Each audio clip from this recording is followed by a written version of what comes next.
ओम शांति। आज की मुरली का सार है, त्रिकालदर्शी स्थिति के श्रेष्ठ आसन द्वारा सदा विजयी बनो और दूसरों को शक्ति का सहयोग दो। आज त्रिकालदर्शी बाप दादा अपने सर्व मास्टर त्रिकालदर्शी बच्चों को देख रहे हैं। त्रिकालदर्शी बनने का साधन बाप दादा ने हर बच्चे को दिव्य बुद्धि का वरदान व ब्राह्मण जन्म की विशेष सौगात दी है, क्योंकि दिव्य बुद्धि द्वारा ही बाप को, अपने आप को और तीनों कालों को स्पष्ट जान सकते हो। दिव्य बुद्धि तथा याद द्वारा ही सर्व शक्तियों को धारण कर सकते हो। इसलिए पहला वरदान दिव्य बुद्धि है। ये वरदान बाप दादा ने सर्व बच्चों को दिया है, लेकिन इस वरदान को प्रत्यक्ष जीवन में नंबरवार कार्य में लगाते हो। दिव्य बुद्धि त्रिकालदर्शी स्थिति का अनुभव कराती है। चारों ही सब्जेक्ट धारण करने का आधार दिव्य बुद्धि है। चारों ही सब्जेक्ट को सभी बच्चे अच्छी तरह से जानते हैं, वर्णन भी करते हैं, लेकिन जानना, वर्णन करना यह सभी को आता है, चाहे नए हैं या पुराने हैं। इसमें सभी होशियार हैं, लेकिन धारण करना इसमें नंबर बन जाते हैं। दिव्य बुद्धि की विशेषताएं, दिव्य बुद्धि वाली आत्माएं कोई भी संकल्प को कर्म व वाणी में लाने समय हर बोल और हर कर्म को तीनों काल में जानकर फिर प्रैक्टिकल में आती हैं। साधारण बुद्धि वाली आत्माएं बहुत करके वर्तमान को स्पष्ट जानती है, लेकिन भविष्य और भूतकाल को स्पष्ट नहीं जानती। दिव्य बुद्धि वाले आत्मा को पास्ट और फ्यूचर भी इतना ही स्पष्ट होता है जैसे प्रेजेंट स्पष्ट है। तीनों ही काल साथ साथ स्पष्ट अनुभव होता है। वैसे सभी कहते भी हैं कि जो सोचो, जो करो, जो बोलो, आगे पीछे को सोच समझ करके करो। कर्म के पहले परिणाम को सामने रखो। परिणाम हुआ भविष्य, तो नंबर 1 है त्रिकालदर्शी बुद्धि। त्रिकालदर्शी बुद्धि कभी असफलता का अनुभव नहीं करेगी, लेकिन बच्चों में 3 प्रकार की बुद्धि वाले हैं। पहला नंबर सुनाया सदा त्रिकालदर्शी बुद्धि। दूसरा नंबर कभी त्रिकालदर्शी और कभी एक कालदर्शी। तीसरा नंबर अलबेली बुद्धि, जो सदा वर्तमान को देखते, सदा यही सोचते कि जो अभी हो रहा है या मिल रहा है वह चल रहा है, इसमें ठीक रहे। भविष्य क्या होगा इसको क्या सोचे। लेकिन अलबेली बुद्धि आदि मध्य अंत को ना सोचने के कारण सदा सफलता प्राप्त करने में धोखा खा लेती है। तो बनना है त्रिकालदर्शी बुद्धि। त्रिकालदर्शी स्थिति ऐसा श्रेष्ठ आसन है जिस आसन अर्थात स्थिति द्वारा स्वयं भी सदा विजयी और दूसरों को भी विजयी बनने की शक्ति व सहयोग देने वाले हैं। दिव्य बुद्धि विशाल बुद्धि है। दिव्य बुद्धि बेहद की बुद्धि है। तो चेक करो कि स्वयं की बुद्धि किस नंबर की बनाई है। बाप दादा ने बच्चों की रिजल्ट में देखा कि ज्ञान, गुण, शक्तियों का खजाना जमा सभी बच्चों के पास है, लेकिन जमा होते भी नंबर वार क्यों है? ऐसा कोई भी नहीं दिखाई दिया जिसके पास खजाने जमा नहीं हो। सभी के पास जमा है ना, फिर नंबर वार क्यों? अगर किसी से भी पूछेंगे, स्वयं का ज्ञान है, बाप का ज्ञान है, चक्र का ज्ञान है, कर्मों की गति का ज्ञान है, सभी के पास सर्व शक्तियां हैं कि कोई है कोई नहीं है। ज्ञान में सभी ने हाँ किया और शक्तियों में हाँ क्यों नहीं किया? अच्छा, सभी गुण है, सर्व गुण बुद्धि में है, बुद्धि में ज्ञान भी है, शक्तियां भी है, फिर नंबरवार क्यों? फर्क क्या होता है? खजाने को विधि पूर्वक कार्य में लगाना नहीं आता है। समय बीत जाता है, फिर सोचते हैं ऐसे करते थे, इस विधि से चलते थे तो सिद्धि मिल जाती थी। तो समय को जानना और समय प्रमाण शक्ति व गुण व ज्ञान को कार्य में लगाना, इसके लिए दिव्य बुद्धि की विशेषता आवश्यक है।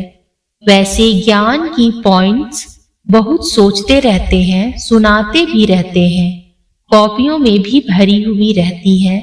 सबके पास कितनी डायरियां इकट्ठी हुई होंगी, काफी स्टॉक हो गया है ना। तो जैसे बाप के लिए गाया हुआ है कि मैं जो हूँ, जैसा हूँ, वैसे मुझे जानने वाले कोटों में कोई है। जानते तो सभी हैं, लेकिन अंडरलाइन है। जो हूँ, जैसा हूँ, उसमें अंतर पड़ जाता है। इसी रीति जैसा समय और जो ज्ञान की पॉइंट या गुण व शक्ति आवश्यक है, वैसा कार्य में लगाना, इसमें अंतर पड़ जाता है और इसी अंतर के कारण नंबर बन जाते हैं। तो कारण समझा। एक तो समय प्रमाण विधि का अंतर पड़ जाता है, दूसरा कोई भी कर्म व संकल्प त्रिकालदर्शी बन नहीं करते, इसलिए नंबर बन जाते हैं। कोई भी संकल्प बुद्धि में आता है तो संकल्प है बीज, वाचा और कर्मणा बीज का विस्तार है। अगर संकल्प अर्थात बीज को त्रिकालदर्शी स्थिति में स्थित होकर चेक करो, शक्तिशाली बनाओ, तो वाणी और कर्म में स्वतः ही सहज सफलता है ही है। संकल्प को चेक नहीं करते अर्थात बीज शक्तिशाली नहीं होता, तो वाणी और कर्म में भी सिद्धि की शक्ति नहीं रखती। लक्ष्य सभी का सिद्धि स्वरूप बनने का है ना, तो सदा सिद्धि स्वरूप बनने की विधि जो सुनाई, उसको चेक करो। बीच बीच में बुद्धि अलबेली बन जाती है, इसलिए कभी सिद्धि अनुभव करते और कभी मेहनत अनुभव करते। बाप दादा का सभी बच्चों से प्यार की निशानी है कि सब बच्चे सदा सहज सिद्धि स्वरूप बन जाएं। आपके जड़ चित्रों द्वारा भक्त आत्माएं सिद्धि प्राप्त करती रहती हैं, तो चैतन्य में सिद्धि स्वरूप बने हो, तब तो जड़ चित्रों द्वारा भी और आत्माएं सिद्धि प्राप्त करती रहती हैं। जो त्रिकालदर्शी स्थिति में स्थित रहते हैं, तो त्रिकालदर्शी स्थिति समर्थ स्थिति है। इस समर्थ स्थिति वाले व्यर्थ को ऐसा सहज समाप्त कर देते हैं, जो स्वप्न मात्र भी व्यर्थ समाप्त हो जाता है। अगर त्रिकालदर्शी बुद्धि द्वारा कर्म नहीं करते हैं, तो व्यर्थ का बोझ बार बार ऊंचे नंबर में अधिकारी बनने नहीं देता। तो दिव्य बुद्धि का वरदान सदा हर समय कार्य में लगाओ। बाप दादा ने पहले भी इशारा दिया है कि ज्ञानी योगी आत्माएं बने हो। अब ज्ञान और योग की शक्ति को प्रयोग में लाने वाले प्रयोगशाली आत्माएं बनो। जैसे साइंस की शक्ति का प्रयोग दिखाई देता है ना, लेकिन साइंस की शक्ति के प्रयोग का भी मूल आधार क्या है? आज जो भी साइंस ने प्रयोग कर साधन दिए हैं, उन सब साधनों का आधार क्या है? साइंस के प्रयोग का आधार क्या है? मेजॉरिटी देखेंगे लाइट है। लाइट द्वारा ही प्रयोग होता है। अगर कंप्यूटर भी चलता है तो किसके आधार से? कंप्यूटर माइट है, लेकिन आधार लाइट है ना। तो आपके साइलेंस की शक्ति का भी आधार क्या है? लाइट है ना। जब वह प्रकृति की लाइट द्वारा एक लाइट अनेक प्रकार के प्रयोग प्रैक्टिकल में करके दिखाती है, तो आपकी अविनाशी परमात्म लाइट, आत्मिक लाइट और साथ साथ प्रैक्टिकल स्थिति लाइट, तो उसमें क्या नहीं प्रयोग हो सकता? आपके पास स्थिति भी लाइट है और मूल स्वरूप भी लाइट है। जब भी कोई प्रयोग करना चाहते हो तो पहले अपने मूल आधार को चेक करो। जैसे कोई भी साइंस के साधन को यूज करेंगे तो पहले चेक करेंगे ना कि लाइट है या नहीं है। ऐसे जब योग का शक्तियों का गुणों का प्रयोग करते हो तो पहले ये चेक करो कि मूल आधार आत्मिक शक्ति, परमात्म शक्ति व लाइट अर्थात हल्की स्थिति है। अगर स्थिति और स्वरूप डबल लाइट है तो प्रयोग की सफलता बहुत सहज कर सकते हो। और सबसे पहले इस अभ्यास को शक्तिशाली बनाने के लिए पहले अपने पर प्रयोग करके देखो। हर मास व हर 15 दिन के लिए कोई ना कोई विशेष गुण व कोई ना कोई विशेष शक्ति का स्व प्रति प्रयोग करके देखो। कोई संगठन में व संबंध संपर्क में पेपर तो आते ही हैं, तो पहले अपने ऊपर प्रयोग में चेक करो। कोई भी पेपर आया लेकिन जो शक्ति व जो गुण का प्रयोग करने का लक्ष्य रखा उसमें कहां तक सफलता मिली और कितने समय में सफलता मिली। जैसे साइंस का प्रयोग दिन प्रतिदिन थोड़े समय में प्रत्यक्ष रूप का अनुभव कराने में आगे बढ़ रहा है तो समय भी कम करते जाते हैं। थोड़े समय में सफलता ज्यादा यह साइंस वालों का भी लक्ष्य है। ऐसे जो भी लक्ष्य रखा उसमें समय को भी चेक करो और सफलता को भी चेक करो। जब स्व के प्रति प्रयोग में सफल हो जाएंगे तो दूसरी आत्माओं के प्रति प्रयोग करना सहज हो जाएगा। और जब स्व के प्रति सफलता अनुभव करेंगे तो आपके दिल में औरों के प्रति प्रयोग करने का उमंग उत्साह स्वतः ही बढ़ता जाएगा। अन्य आत्माओं के संबंध संपर्क में स्व के प्रयोग द्वारा उन आत्माओं को भी आपके प्रयोग का प्रभाव स्वतः ही पड़ता रहेगा। जैसे एक दृष्टांत सामने रखो कि मुझे सहन शक्ति का प्रयोग करना है, तो जब स्वयं में सहन शक्ति का प्रयोग करेंगे तो जो दूसरी आत्माएं आपकी सहन शक्ति को हिलाने के निमित्त हैं वो भी बच जाएंगी ना, उनका भी तो किनारा हो जाएगा। और जैसे जैसे छोटे छोटे संगठन में रहते हो, सेंटर्स है तो सेंटर्स पर छोटे संगठन है ना, तो पहले स्व के प्रति ट्रायल करो, फिर अपने छोटे संगठन में ट्रायल करो। संगठन रूप में कोई भी गुण व शक्ति के प्रयोग का प्रोग्राम बनाओ। उससे क्या होगा? संगठन की शक्ति से उसी गुण व शक्ति का वायुमंडल बन जाएगा। वाइब्रेशन फैलेगा और वायुमंडल व वाइब्रेशन का प्रभाव अनेक आत्माओं के ऊपर पड़ता ही है। तो ऐसे प्रयोगशाली आत्माएं बनो। पहले स्वयं में संतुष्टता का अनुभव करो, फिर औरों में सहज हो जाएगा क्योंकि विधि आ जाएगी। जैसे साइंस के कोई भी साधन को पहले सैंपल के रूप में प्रयोग करते हैं, फिर विशाल रूप में प्रयोग करते हैं, ऐसे आप पहले स्वयं को सैंपल के रीति से यूज करो। जितना यह प्रयोग करने की रुचि बढ़ती जाएगी, बुद्धि मन इसमें बिजी रहेगा, तो छोटी छोटी बातों में जो समय लगाते हो, शक्तियां लगाते हो, उनकी बचत हो जाएगी।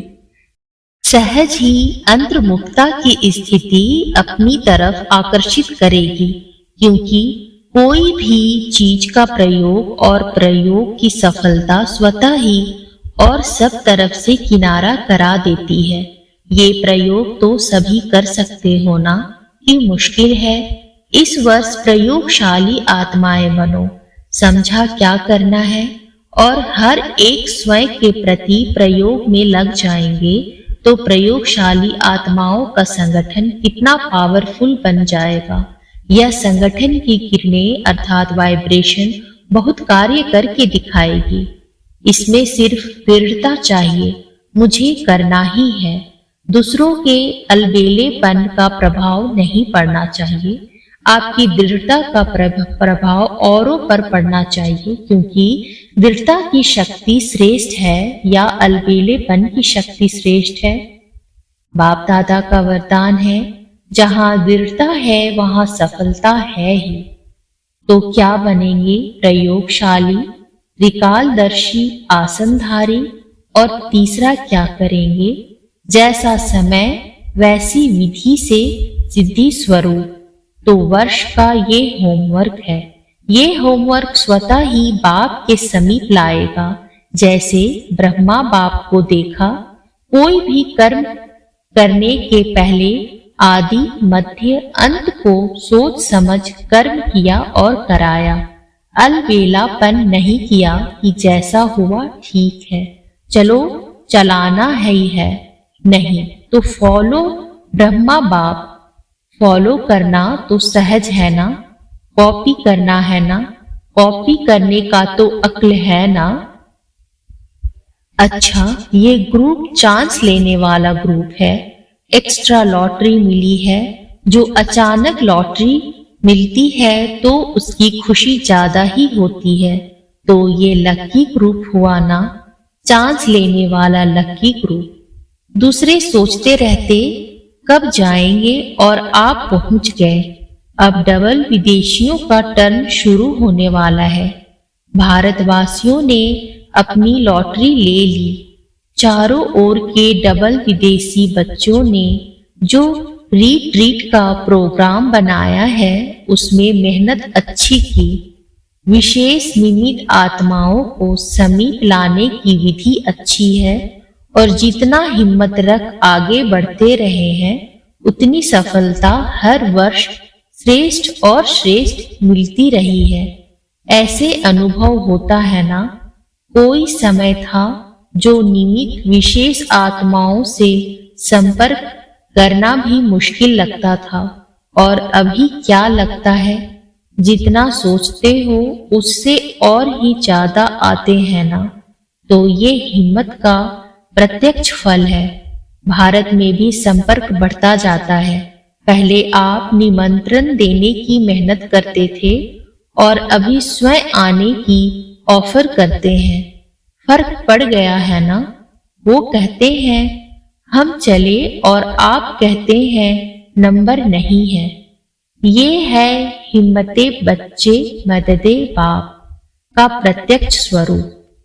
अच्छा, चारों ओर के मास्टर त्रिकालदर्शी आत्माओं को सदा समय के महत्व को जानने और समय प्रमाण खजाने को कार्य में लगाने वाले दिव्य बुद्धिवान आत्माओं को सदा अंतर्मुखता की प्रयोगशाला में प्रयोग करने वाले प्रयोगशाली आत्माओं को सदा हिम्मत द्वारा बाप के मदद का प्रत्यक्ष अनुभव करने वाली आत्माओं को बाप दादा का याद प्यार और नमस्ते। नमस्ते बाबा, नमस्ते। आज का वरदान है, शुद्ध मन और दिव्य बुद्धि के विमान द्वारा सेकंड में स्वीट होम की यात्रा करने वाले मास्टर सर्वशक्तिवान भव। साइंस वाले फास्ट गति के यंत्र निकालने का प्रयत्न करते हैं। उसके लिए कितना खर्च करते हैं, कितना समय और एनर्जी लगाते हैं, लेकिन आपके पास इतनी तीव्र गति का यंत्र है जो बिना खर्च के सोचा और पहुंचा। आपको शुभ संकल्प का यंत्र मिला है, दिव्य बुद्धि मिली है। इस शुद्ध मन और दिव्य बुद्धि के विमान द्वारा जब चाहे तब चले जाओ और जब चाहे तब लौट आओ। मास्टर सर्वशक्तिवान को कोई रोक नहीं सकता। आज का स्लोगन है, दिल सदा सच्ची हो तो दिलाराम बाप की आशीर्वाद मिलती रहेगी। ओम शांति।